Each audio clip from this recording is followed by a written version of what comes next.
इतिहास रचला याने, काही खास दिलं हो याने. इतिहास रचला याने, काही खास दिलं हो याने. मर्यादा नाही वचने रे, विश्वास जपला याने.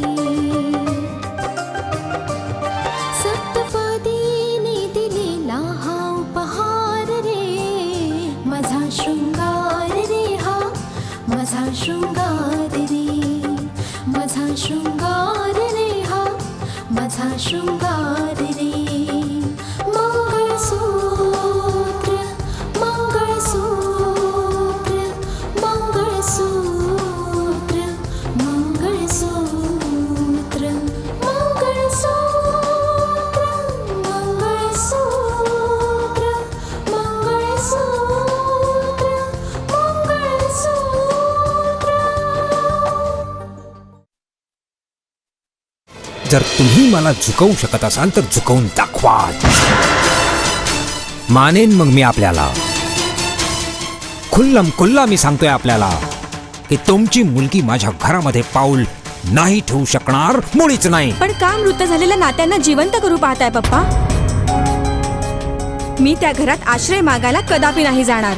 मी उद्या सकाळी जाईन त्यांना भेटायला, त्यांना सत्याचा आरसा दाखवेन.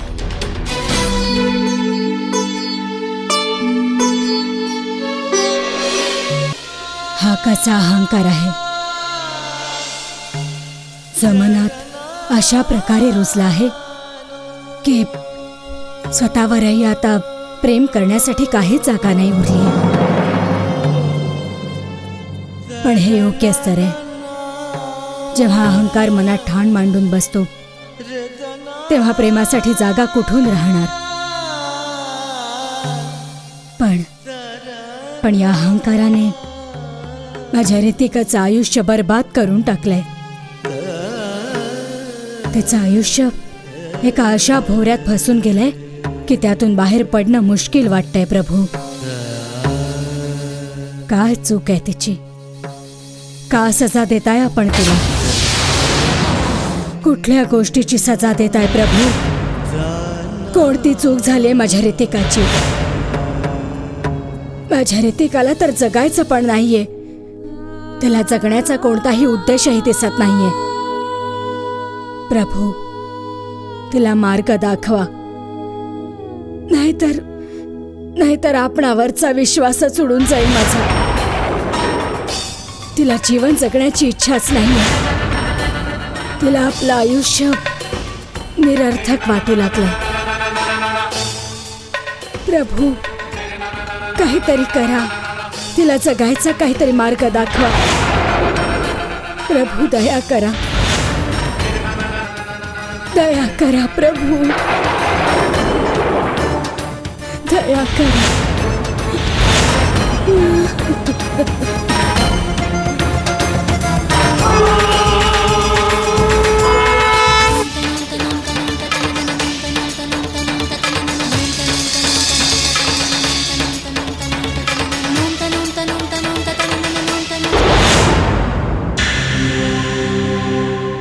दीदी, कुठे जातेस तू? रोहित, मी काही कामासाठी बाहेर चालले. जर तू म्हणत असेल तर मी पण येतो. नको रोहित, आयुष्याच्या प्रवासात मला एकटीलाच चालायचंय ना. थोडीशी त्रासलेले आहे, थकून गेले, पण तरी सुद्धा पुढे जात राहील. हिम्मत नाही हरणार. मी दीदी, काय होतंय तुला? तुला तर खूप ताप आलाय. दीदी, दीदी काय होतंय तुला? पप्पा, पप्पा, दीदी, दीदी. रोहित, काय झालं हिला? कळत नाही पप्पा काय झालंय. बेशुद्ध झाली पण हिला खूप तापही आलाय.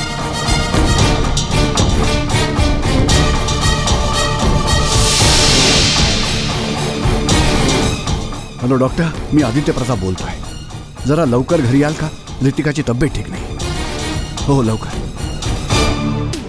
मी कशी विसरू शकते की त्या रितिकाने माझ्या आयुष्यातील सर्वात मोठ्या योजनेचा पार बट्ट्या बोळ करून टाकलाय. हो, ही पण गोष्ट बरोबर आहे. दूर राहून पण तसं काहीच नाही करतायत. ती जिवंत तर आहे, पण एक प्रेत बनून.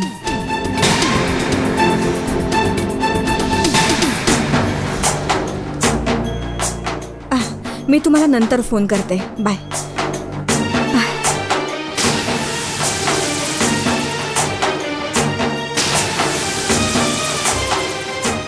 ताई, तुम्ही? माझं सोड. हे कसलं आयुष्य जगायचंय तुला?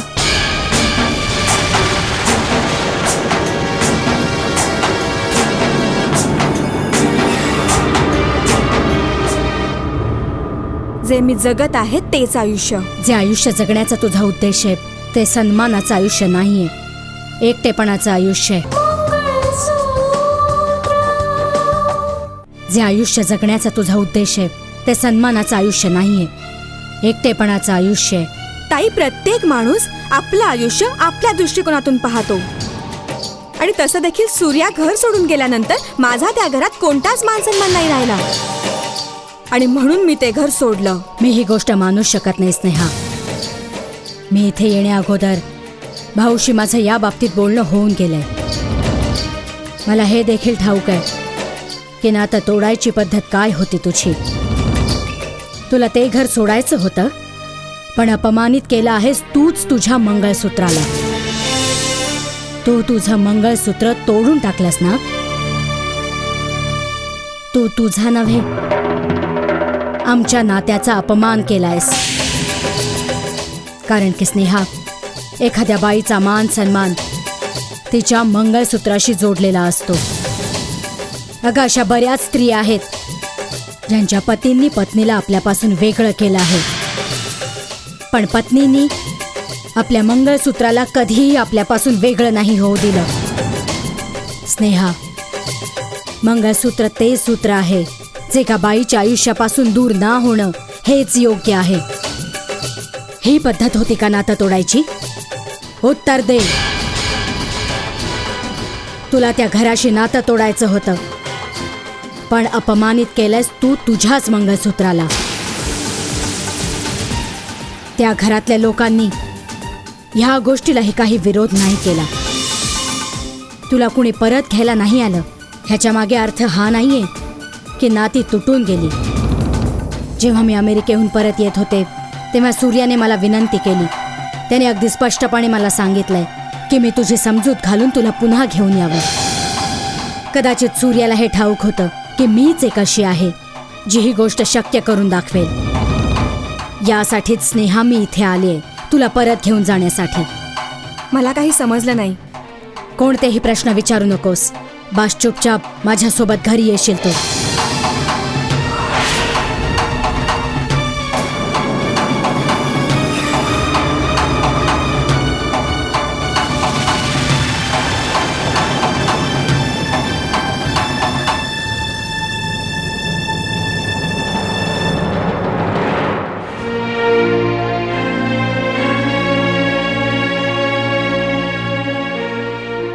अखेरीस झालाय काय रितिकाला? इतका हाय फीवर आणि हे असं बेशुद्ध पडणं काही ठीक नाहीये.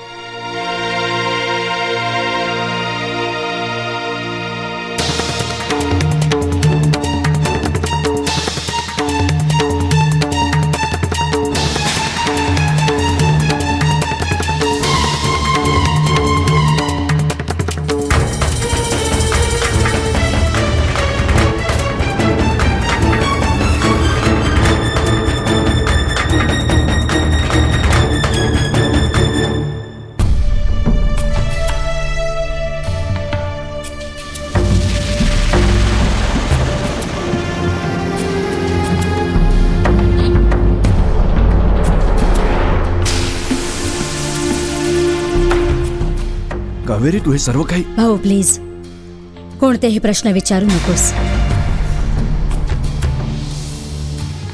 मी नाही जाणत भाऊ की हे घर तुटण्यामागे जबाबदार कोण आहे. कोणामुळे हा परिवार बिघडायच्या काठावर आणला गेलाय. या सगळ्या प्रश्नांमध्ये नाही जायचंय मला. हे बघ कावेरी, मी हिला घरातून जायला सांगितलं नव्हतं. मला ठाऊक आहे भाऊ, यासाठीच जुन्या चुकांना नको उकाळूस. हे सर्व का झालं, कुणाच्यामुळे झालं, या सगळ्या गोष्टींचा काही उपयोग नाही. भाऊ, माझा हेतू फक्त एकच आहे. माझी एवढीच इच्छा आहे की ह्या घरातले सगळे विखरून गेलेले सदस्य पुन्हा एक वार ह्या घरात राहावेत, एका छताच्या खाली राहावेत. स्नेहा, आपले लोक आपले असतात, आपलं घर आपलं असतं, आपला परिवार आपला असतो. या सगळ्या गोष्टींचा भान राखायला हवं होतंस तू. हे घर सोडून काय मिळवलंस तू? उत्तर दे, काय मिळवलंस? उलट स्वतःचं महत्व कमी केलंयस तू, हरवून टाकलंयस स्वतःचं महत्व. पण मी नाहीतरी काय करू शकत होते. स्नेहा, हे तू का केलंस, कुणाच्यामुळे केलंस, ह्या सगळ्या गोष्टींशी माझं काहीही घेणं देणं नाही. स्वतःचं घर सोडायची चूक केलीयस तू. आता स्वतःची चूक जरा सुधार. भाऊची माफी माग. स्नेहा, तू लहान आहेस. भाऊची माफी माग तू.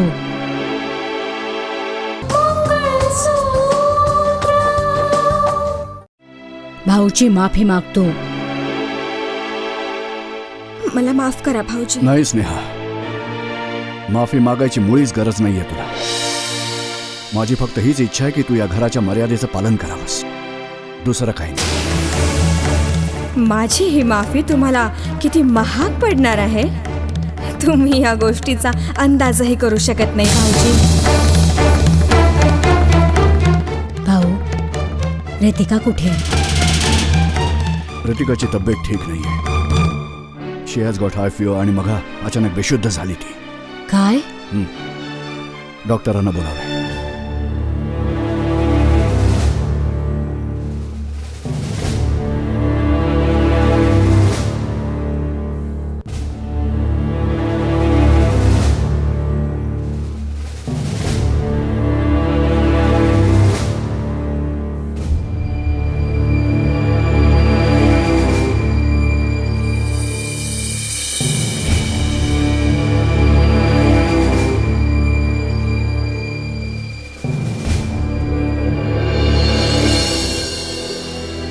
आता कशी तब्येत आहे तुमची? आता बरी आहे मी. शुद्ध जाण्यापूर्वी काय झालं होतं आपल्याला? कारण की थोडा ताप तर तुम्हाला आत्ता पण आहे. हो, ते मला आधी ना थोडीशी चक्कर आली आणि मग त्यानंतर मी शुद्ध हरपून खाली पडले. त्यानंतरचं मला काहीच आठवत नाहीये. मला वाटतंय ताणामुळे मला चक्कर आली असावी. कोणत्या गोष्टीचा ताण आहे तुमच्यावर? ते फॅमिली प्रॉब्लेम्स आहेत काही. पण डॉक्टर, मला काही विशेष आजार तर नाहीये ना? जे आहे ते चेकअप झाल्यावरच सांगू शकेन, पण सध्या तुम्ही आराम करा. मी काही टेस्ट लिहून देते, आपण आधी त्या करून घ्या. ठीक आहे. ठीक आहे, आता तुम्ही आराम करा, मग मी जे असेल ते पाहेन. ठीक आहे? ठीक आहे.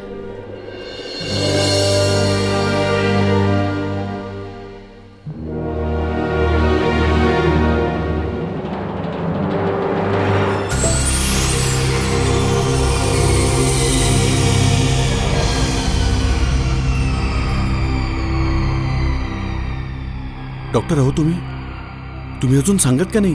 दीदी बेशुद्ध का पडली? डॉक्टर सांगा ना, काय झालं तिला? वारंवार बेशुद्ध पडणं मला योग्य वाटत नाही. जज साहेब, तुम्ही विनाकारण त्रास करून घेत आहात. ही मुळीच काळजी करायची गोष्ट नाहीये, ही तर सुखद गोष्ट आहे आणि तुम्हाला तर खुश व्हायला हवं. खुशीची गोष्ट म्हणजे काय? व्हॉट डू मीन? मी ठीकच सांगत आहे जज साहेब, तुम्ही लोक विनाकारण काळजी करत आहात. मिसेस रितिका तर आता आई होणार आहेत.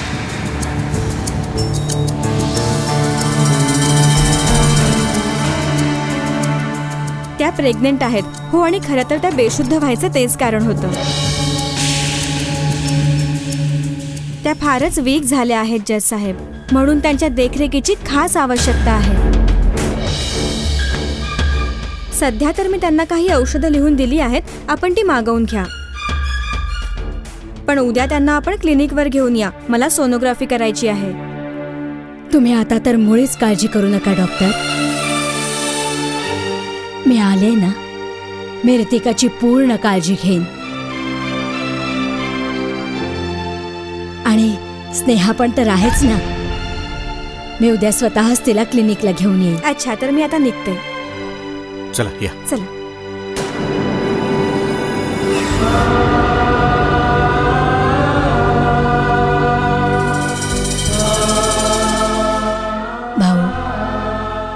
भाऊ काळजीत का पडलायस तू? पाहशीलच तू, हे मूल रितिकाच्या बर्बाद आयुष्याला पुन्हा एकदा आबाद करेल. नाही कावेरी, तुझा गैरसमज आहे. तू त्या घरी गेली होतीस तेव्हा कशा प्रकारे ते लोक वागले तुझ्या बरोबर.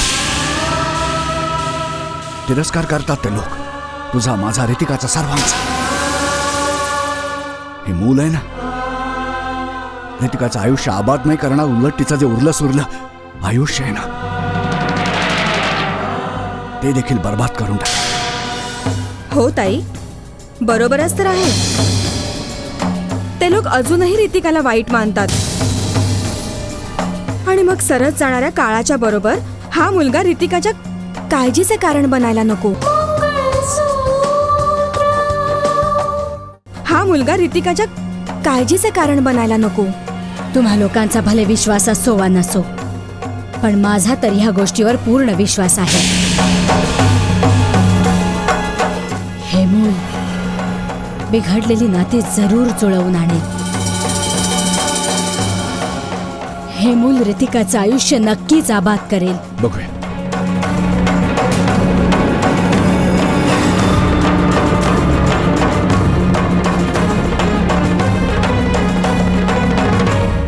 तुम्ही माझ्या मुलाला शोधून आणा, कुठूनही शोधून आणा. ठाऊक नाही कुठे आहे तो, कुठल्या अवस्थेत आहे. आजपर्यंत आपण सर्व कुठल्या भ्रमात जगत राहिलो. ज्याला आपला मुलगा मानलं तो आपला मुलगा नव्हताच मुळी. आणि राहुल तर आधीच घर सोडून गेला. छानच झालं की राहुल आपल्याला सोडून गेला. आपल्या स्वार्थापोटी आंधळा होऊन मी पाप करायला निघालो होतो. मी त्याचं प्रायश्चित्त तर अख्ख्या आयुष्यात करू शकलो नसतो. राहुलचा हक्क हिरावून मी ज्याला देऊ पाहत होतो तो तर आपला मुलगा नव्हताच मुळे. असो, राहुलने तुला फोन केला? हो, राहुल आणि साक्षी कुठे बाहेर गेले होते. जेव्हा ते घरी परत आले तेव्हा राहुलने मला फोन केला होता. जेव्हा त्याला हे कळलं की तो राकेश नसून दुसराच कोणीतरी होता, त्याला देखील फार वाईट वाटलं. मला धीर देत होता. त्याच्याशिवाय तो करू तरी काय शकतो. पण एक गोष्ट आहे, घर सोडल्यानंतर सुद्धा राहुलने माझ्या ममतेला कुठे उणं नाही मानलं. पण मला माझा राकेश हवाय. कुठूनही माझा राकेश मला आणून द्या तुम्ही. जज साहेबांचं असं म्हणणं आहे की आपला राकेश कोणी दुसरा नाही, उलट अर्जुन. तोच अर्जुन जो राकेशच्या स्मृतिदिनी आपल्या घरी आला होता. बाळा, तू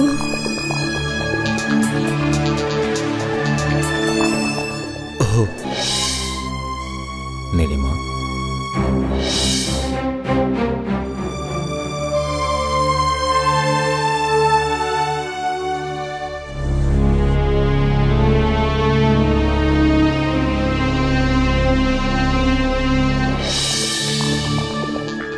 कसला विचार करतेस? जर अर्जुनच आपला राकेश असेल तर त्याने आपली ओळख आपल्यापासून का लपवली? हीच गोष्ट तर मला समजत नाहीये. ज्या दिवशी अर्जुनने आपल्या घरात पाऊल ठेवलं त्या दिवशी माझ्या घरामध्ये राकेशचा स्मृतिदिन पाळला जात होता. त्याने आपली एवढी वाईट अवस्था पाहिली तरी पण त्याने आपल्याला हे नाही सांगितलं की राकेश मेलेला नाही, उलट तोच आपला सर्वांचा राकेश आहे. जर त्याने आपल्याला सांगितलं असतं तर कोणी परका माणूस राकेश म्हणून आपल्याला फसवून गेला नसता. मला तर असं वाटतंय की त्याच्या मौन राहण्यामागे काही फार मोठं कारण आहे. असू शकतं की त्याला गप्प राहण्यासाठी कोणीतरी भाग पाडला असावं. जर त्याला कोणी भाग पाडत असेल तर तो त्याला या गोष्टीसाठी भाग पाडेल की त्याने इथे येऊ नये, पण नाही अशा गोष्टीसाठी की त्याने आपल्या आई वडिलांना सत्य न सांगावं. मी गावामध्ये अर्जुनच्या बाबतीत तपास केला होता पण अर्जुनचा कुठेही पत्ता नाही लागला. आणि ज्या घरामध्ये अर्जुनने आश्रय घेतला होता, श्रीधर आणि अंजनाच्या घरामध्ये, त्यांचा देखील काही ठाव ठिकाणा नाही. त्यांचं घर बंद आहे आणि ते बेपत्ता आहे. किंवा असं तर नसेल की आपला मुलगा कुठल्या अडचणीत सापडला असेल, एका अडचणीतून निघाला तर दुसऱ्या अडचणीत अडकला. अर्जुन कुठे आहे, कोणत्या अवस्थेत आहे, मुळात आत्ता याचा पत्ता लागणं खूप मुश्किल आहे. जज साहेबांनी पण ह्या शक्यतेला नाकारलं नाहीये की अर्जुनच आपला राकेश आहे. कच्च्या धाग्याने गुंफला हा संसार रे, पतीचे प्रेम रे, जीवन